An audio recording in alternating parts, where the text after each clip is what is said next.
We're very blessed if we have young daughters, because we have the opportunity to re-imprint them with the right values.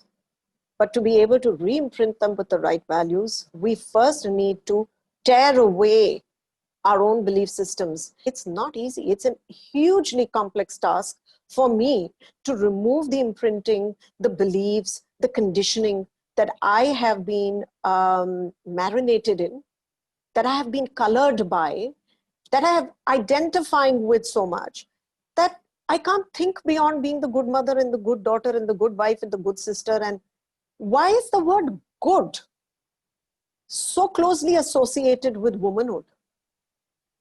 I don't really hear, when I have conversations with men, I don't hear them ranting about, I want to be a good man, I want to be a good man. But every time I talk to a woman, I hear her saying, I'm not sure if I'm being good enough. I'm not sure if I'm doing this well enough.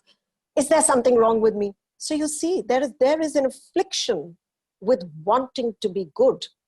And so the immediate thing we can do to answer your question is think about how we are parenting our girls.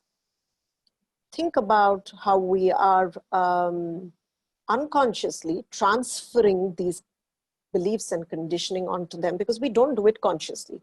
It is happening absolutely unconsciously.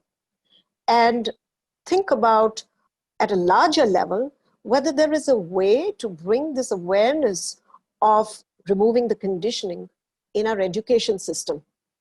Because I think that if at a nursery and preschool training level, if we are not given dolls to play with, or if we are not told, okay, you can play with this and you can't play with that, or some amount of gender alignment that starts happening very early on in the preschooling years itself, if we can bring these aspects into the education system, then of course it will become really powerful.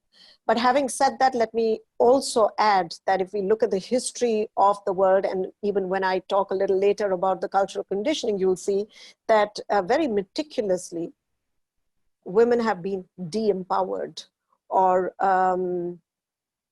the power has been stolen from them in precisely the same manner, through the education system, through the value system that is imparted.